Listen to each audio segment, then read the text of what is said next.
Welcome to Pennsylvania in Focus, powered by the Center Square and a production of America's Talking Network. I'm Christen Smith, Pennsylvania editor at the Center Square Newswire service. To support fine podcasts like this one, please donate. You can click the link in the show description. And you can find all of the Center Square's great podcasts at americastalking.com. You can also link the Center Square podcast through the podcast drop-down menu at thecentersquare.com. We are recording on Thursday, February 2nd, 2023. Joining me today is Anthony Hennen, our Pennsylvania reporter based in Philadelphia. Welcome back to the podcast, Anthony. Happy Groundhog's Day. Happy Groundhog Day, Christen.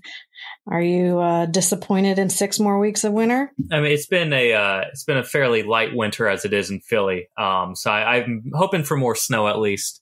If it's just frigid cold and nothing at all, then I will be disappointed.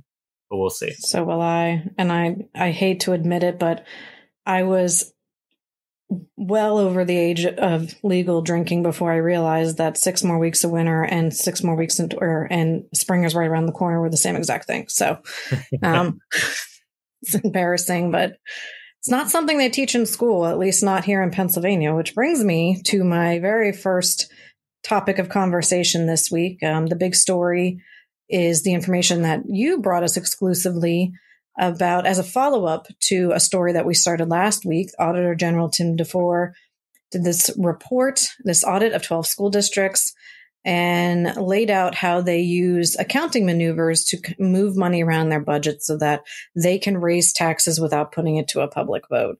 This has caused a lot of uproar in the last week, but the Center Square dove deep into the 200-page report. By the Center Square, I mean Anthony. I did not help with this. To kind of give us just a little bit more information, well, a lot of more information about what exactly they were doing. And it was very fascinating. So I'd love for you to tell us more about what was happening at the school district level to let this go on. Yeah, sure. So I'll do my best not to dive too much into the weeds here, but a quick overview of this was essentially the Auditor General looked at a dozen different school districts across Pennsylvania, some bigger ones, some smaller ones, Western Pennsylvania, Eastern, blah, blah, blah. Essentially looking at these tax exceptions that these districts would request. Essentially, in Pennsylvania, if there's a school district tax increase, the public gets to vote on it, whether they support the levy, whether they reject it. However, in certain circumstances, school districts can raise taxes without having to put that up to a public vote. Essentially, what they have to do is show that their general fund, there's a low amount of money available, and this is sort of intended as an extreme measure when there's some sort of economic problem, some sort of wall gets hit. That funding can then come through with a tax increase rather than it getting dragged out, possibly downvoted. However, this has been essentially exploited as a legal loophole. What the auditor found in his report is that essentially within the school's general fund, a lot of this money would get moved around. The best way to describe this is the way to trigger an exception where they would apply to the Pennsylvania Department of Education, and then the Department of Education would look over these criteria to determine whether to issue a tax referendum exception.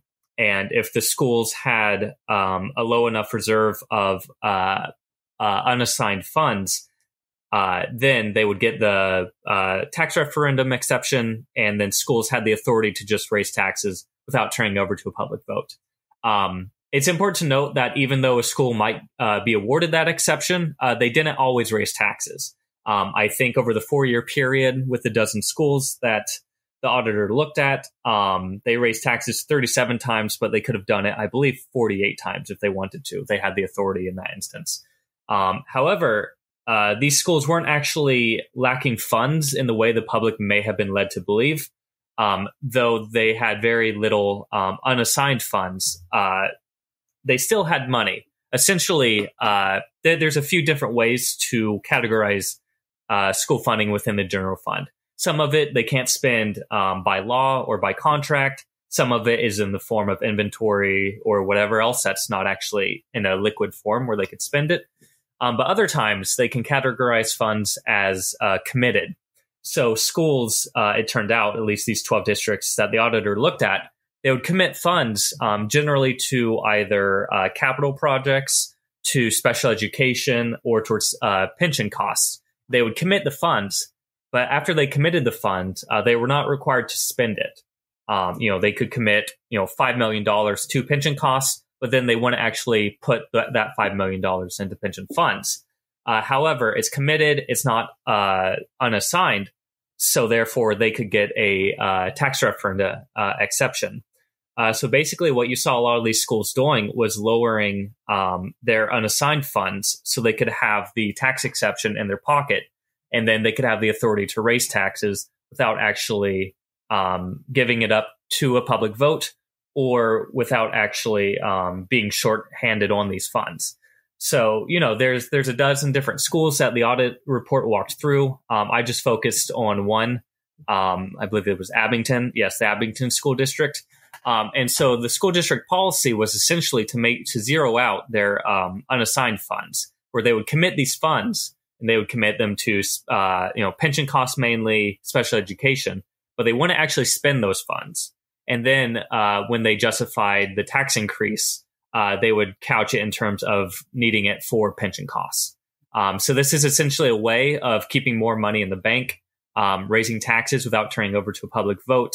And the auditor basically argued that these actions could mislead taxpayers, thinking that, the school district is hurting for funds when really they have millions, if not tens of millions in the bank. They're just not spending it. Right. So the way, and you did a great job there, not getting too deep into the weeds because it's very easy on this. But the way that I like to think about it is in the same way. Well, let me start by saying they didn't technically do anything wrong here, nothing illegal. Yes. Everything was completely legal here. Yeah. Ethically, it probably raises concerns depending on how you view public education funding and spending in Pennsylvania, which is very contested depending on your viewpoint. But the way that I like to think about it, or interpret it as you will, is that in the same way that businesses and even people seek out professional accountants to help them make the most of their money and to get through tax time without owing the most amount of money, it seems like this is a similar strategy. It's not that they're doing anything nefarious with this money. It's that they're trying to be as financially prudent as they can possibly be and hedging their bets, essentially, because of the inconsistency of state funding at times. Our budgets go longer. And we brought this up last week a lot, that does happen. And so their reasoning isn't out of left field or completely unbelievable. But it is something that taxpayers should be aware of. It's, when you hear that they're raising school property tax or school taxes again on us, which in Pennsylvania is usually the largest portion of your tax bill. You want to know why. And if they say it's for pensions, you want to believe that's why. If they say it's for special education, you want to believe that that's where that money is going.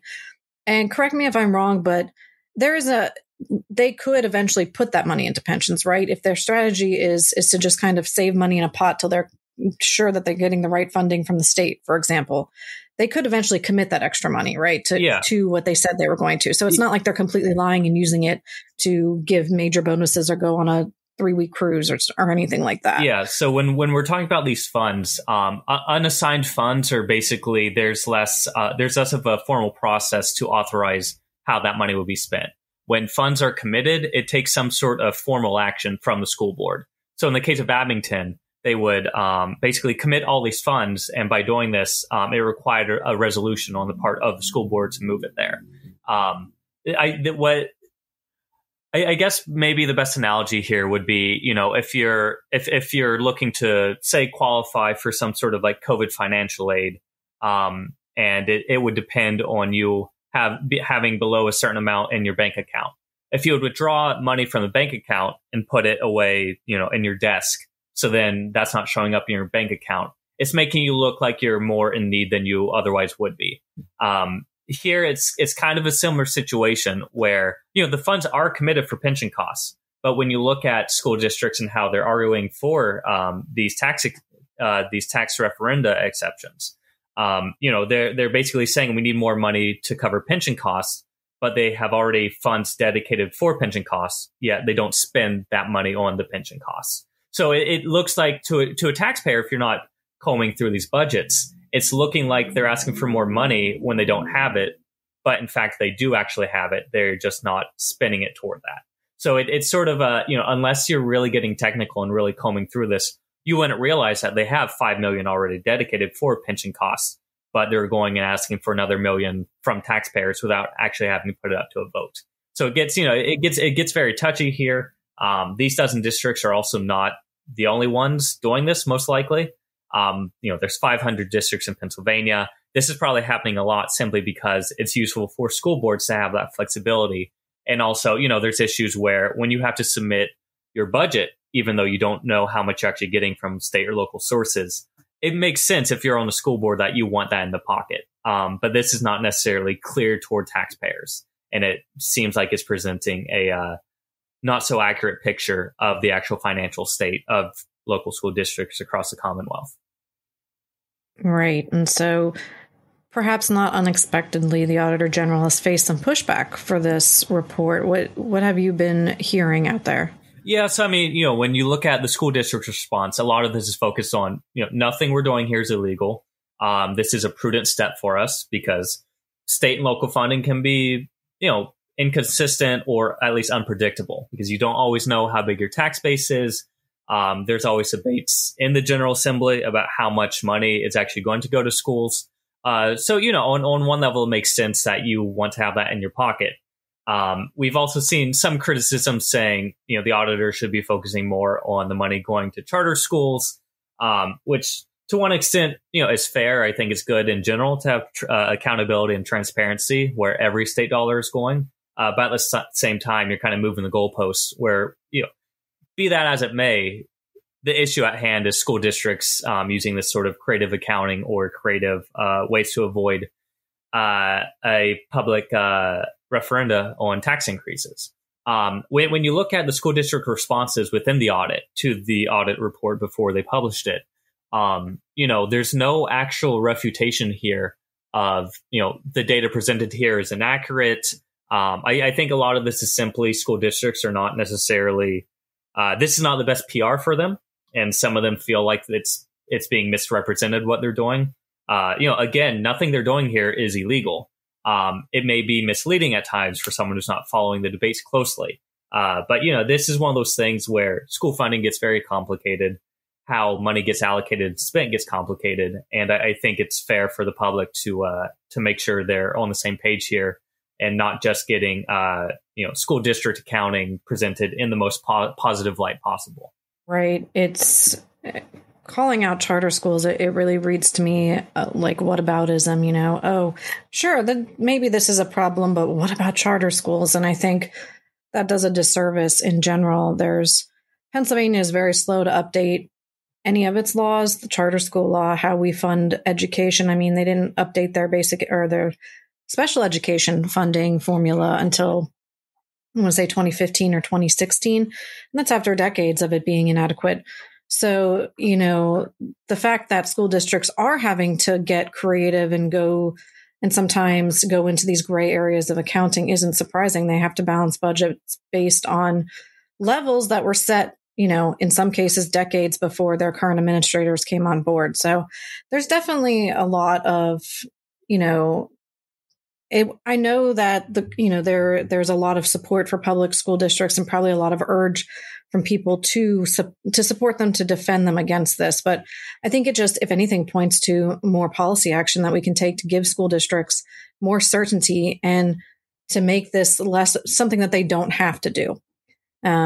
Because, it's not just school districts that have to make a lot of decisions, revenue decisions that, taxpayers may not be comfortable with if they truly understood it. You did another story this week about how a lot of municipalities in Pennsylvania, there's over 2,500 for reference, but there's a lot that use fines and fees almost exclusively to balance their budgets.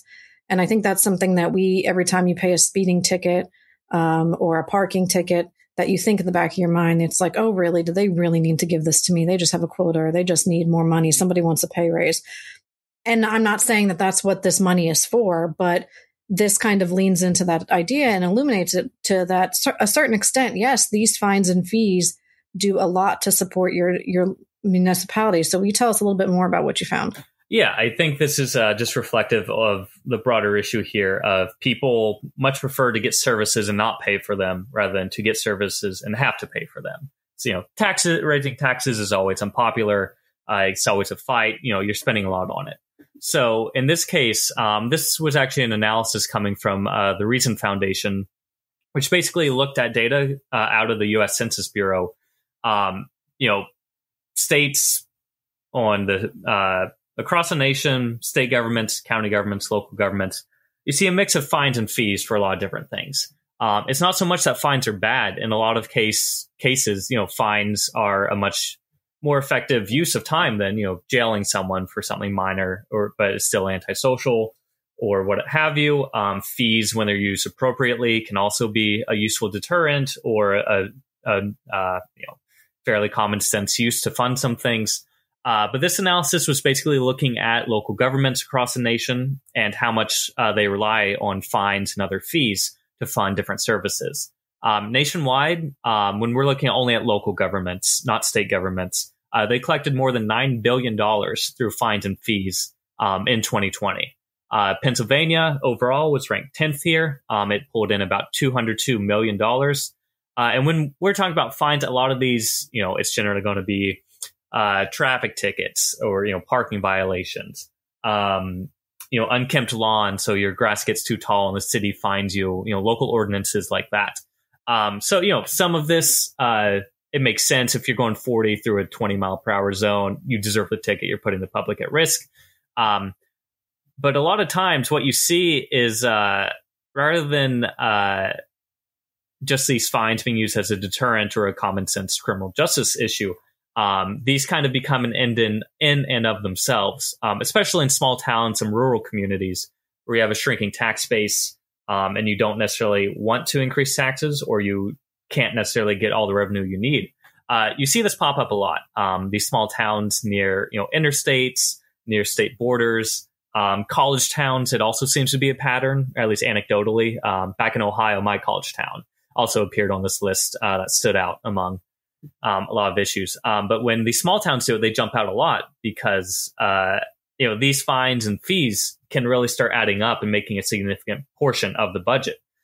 So when we're looking at Pennsylvania, one town over near the Ohio border, Jamestown in Mercer County, 64% of the town's revenue actually comes through fees and fines. It collected $105,000 doing this.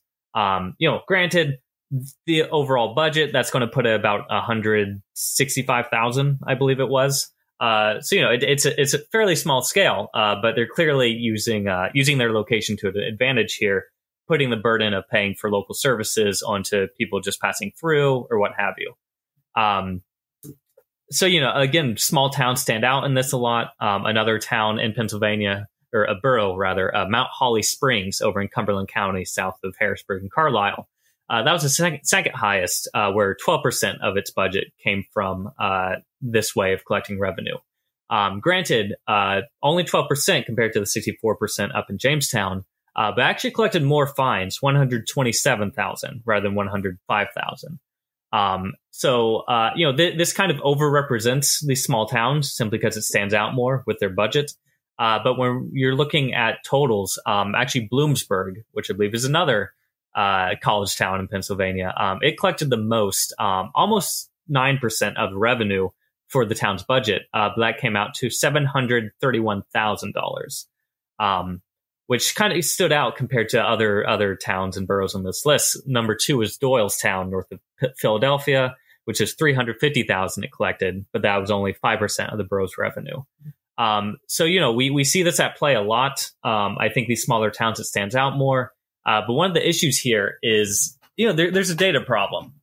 This data is not definitive. This is more almost anecdotal or suggestive, where for every town we see this happening, there's probably a dozen where we're missing simply because the data on things like this is not as easily collected or widely reported.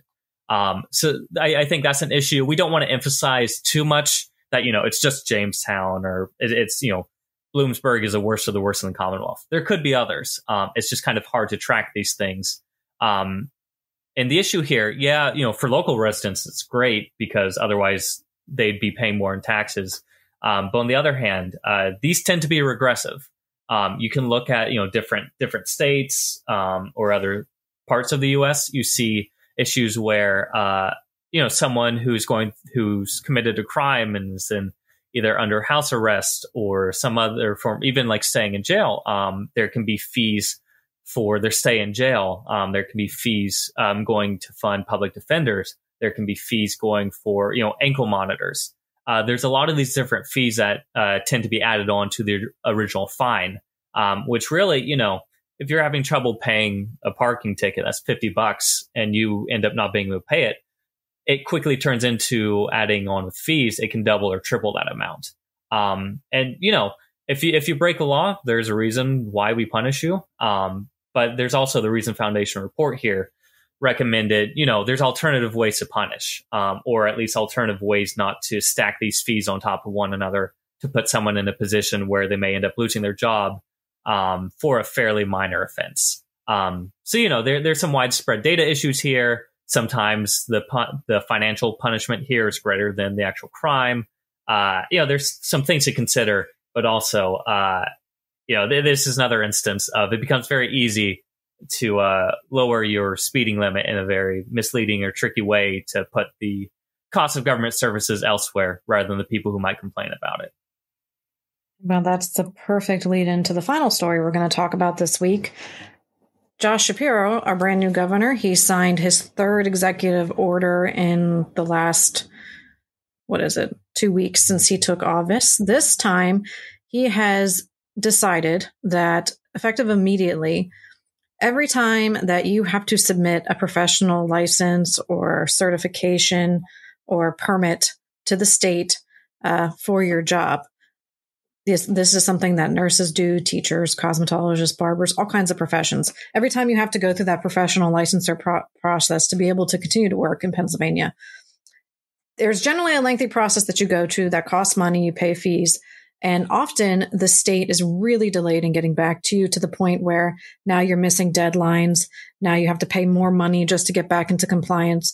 It's a pretty widespread problem that holds a lot of people back and shifts the burden of these regulations really onto them because they're paying these fees. And then when the state falls behind, it's still their fault. They still have to make up the difference financially. So Governor Shapiro said, no more. Every application is going to get something that he called a date certain, which means this is the date that the state agency that you're going through has to respond to you. And if they miss that date, now they have to refund you for all the fees that you paid. It's, again, this continuation of his very no-nonsense practical approaches to making Pennsylvania a better place to work. I know that sounds kind of, like a PR slogan, but anyone will tell you that Pennsylvania has a very aggressive tax structure. There's a lot of licensing and a lot of hoops to jump through for sometimes very basic jobs, and it prevents business growth. And we're not just talking about big corporations. We're talking about, the person who wants to open their own hair salon or somebody who wants to be a nurse, which we have a nursing shortage. As a matter of fact, we have a labor shortage. So simple little things like this, the governor says, is going to help fix that. And it's something that is widely supported in the General Assembly. As we've been reporting for weeks, there's been a lot of tension, a lot of divide, a lot of gridlock. But something like this, and actually his other two executive orders, one of which got rid of the college degree requirement for 92% of jobs, and a second one, which creates a office of, I can't remember the exact word, but what it is it's a one-stop shop for business owners to come to kind of streamline the process, access funding, just kind of have somebody walk them through step by step of how to get their business off the ground, how to be more successful. Again, a really practical approach to helping people be successful in this state and kind of making it more friendly to businesses big and small. So as you can imagine, this is something that's playing really well with the Republican legislators. That's something that's been a priority for them in the last couple of years, especially since COVID. They've made a lot of strides to enact regulatory reforms that make these professional licensing regulations, much less stringent. There was a lot of waivers that were permanently approved after the COVID-19 pandemic. Things like you can now get continuing education credits exclusively online for certain things, which before you couldn't. And in 2023, that seems like an impossibility.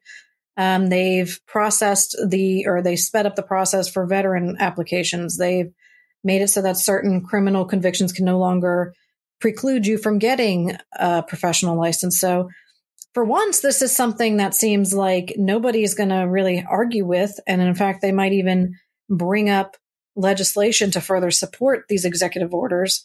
But what do you think about this drastic change in tone between the new Shapiro administration and the Wolf administration as far as executive orders go? Yeah, so I think it's hopeful. I think if nothing else, it does show that Shapiro is not just continuing Wolf's priorities or his approach. And it does seem to be following up on a number of Shapiro's campaign promises or rhetoric to govern as a moderate, as someone who can bring people together. So, I mean, especially compared to what we've seen in the General Assembly lately, it's hopeful. It seems, if nothing else, pragmatic and really going in with a more clear-eyed vision of what economic challenges the Commonwealth has.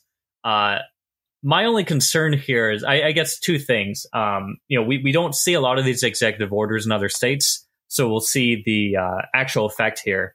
Because I could see this as, a positive effect of really changing the priorities within different state agencies that deal with licensing, deal with approvals and that sort of thing, making sure that they're more efficient on that level.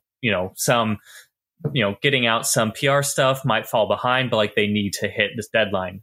So on that level, if that works out, that's great.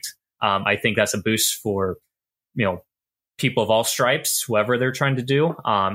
Anytime we can cut down on government bureaucracy, I think that's a win, and better efficiency leads to better government services across the board.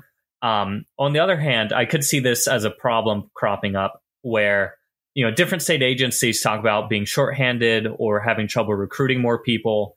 So if we do have a legitimate labor shortage there, that will just tend to have a lot of refund rates, which is great for specific people. But then it could require, more state funding for these agencies. Or we have another situation where, say before this executive order, they would essentially give you an idea of about 2 months, and then you might hit that, and that's basically it. This could just end up in state agencies issuing, rather than saying 2 months like before, they might say 4 months or 6 months, making the process even longer, just so they can avoid paying those refunds out. So, I don't really have any predictions or opinions of which way that can go. I think that'll vary from agency to agency, staffing levels, the complications that go along with these licensing approvals and refunds. But I think there's an optimistic way to look at this and a pessimistic way. I hope the optimistic way wins out, and this just kind of results in better government services and a more clear-eyed vision of how state agencies should be run. But time will tell, and I think it'll be a good, if nothing else, it'll be a good thing for other state governors to watch out for. Yeah, I think you're absolutely right about you can't pull a string over here without loosening some threads over there. And so that's an excellent point to remember if these deadlines are just going to extend and kind of have the opposite effect. But that's about all the time we have for today, actually. Thanks for joining me, Anthony. It was a great conversation as always. And we encourage you to find news that matters for taxpayers of Pennsylvania at thecentersquare.com. To support fine podcasts like this one, please donate. You can click the link in the show description. This has been Pennsylvania in Focus, part of the America's Talking Network. Find all of the Center Square's podcasts at americastalking.com. I'm Christen Smith, and I'll be back next week with Anthony Hennen to discuss the biggest stories affecting you, the taxpayers.